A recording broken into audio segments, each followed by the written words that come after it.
So what happens if you're working with a client and you want to help them to overcome a childhood trauma, but they don't actually want to go back into their childhood at all? They want to stay only in the present. Or when I say the present, at least very recent history. How can you help somebody overcome something from their history, from their childhood history, if they're not prepared to go back there? Well, in actual fact, you can do, which is a great thing about this work, because it allows the client to have the kind of therapy that they want. And if they're not going to find it helpful to go backwards, then we can stay in the relative present and still give them the help they need through memory reconsolidation. Now, memory reconsolidation, of course, is the brain's natural mechanism for healing this kind of trauma. And what we need for memory reconsolidation, or what the brain needs for that to occur, is two things, really. First of all, what the brain needs is for there to be a reactivation of the old trauma response. The second thing that the brain needs is for there to be an experience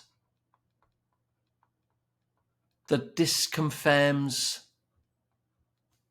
kind of the old story that shows up in that reactivation. And then the final thing is that the above two things just need to keep repeating. So the disconfirmation and the reactivation, those two things, the old and the new, basically just need to keep on repeating. And if you do those three things, then you end up with memory reconsolidation. Now, the thing to bear in mind here is that this reactivation is happening in the present for the client.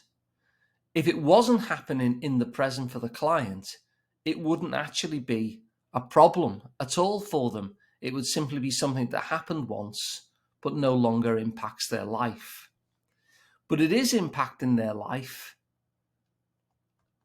And every time it does impact their life, it's doing so because this reactivation in the present is happening today.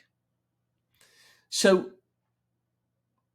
what we can actually do is work directly with that reactivation. And this is good as well if it's not just a case of where the client doesn't want to go back, but maybe can't even remember the initial event, perhaps, doesn't have a strong memory of it. So what we've got here is a brain pathway. So apologies for my drawing here. I'm not the greatest drawer in the world, but this is my rendition anyway of a brain pathway. And so what happens when the old traumatic event occurred, or series of traumatic events, what happened is that there was a response that is encoded into that brain pathway. And that response,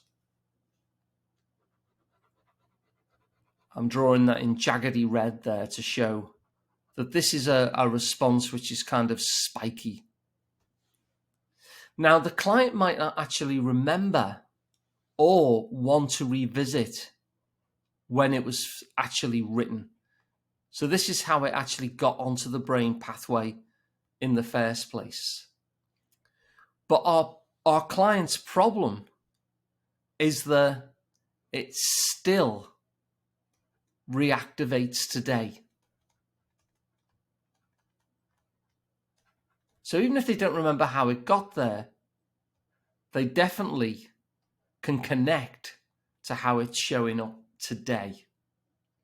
And because it's reactivating, so they might give you an example, say, where, I don't know, the anxiety or the anger or whatever it was that showed up for them actually happened for them, say, in the past week since you last saw them, for instance.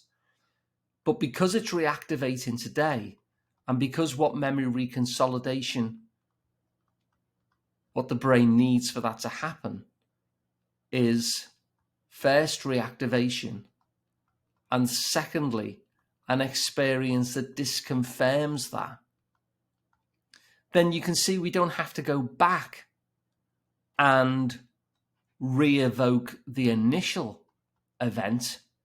We can do, and sometimes the client might want to. It helps them get some meaning of where this has come from, and it helps them make even more sense of it, but they don't have to, because the very fact that it's a problem in the client's life today means that reactivation is actually happening fairly regularly already. And so what we can do is we can take these recent examples of reactivation and we can work with them instead. And as long as we can kind of experientially connect to that recent example so that it reactivates for us again, like reactivates with us again, so that these autonomic responses kind of are connected to. If we have a mismatch that disconfirms that, an experiential mismatch, which could be, digging into alternative experiences,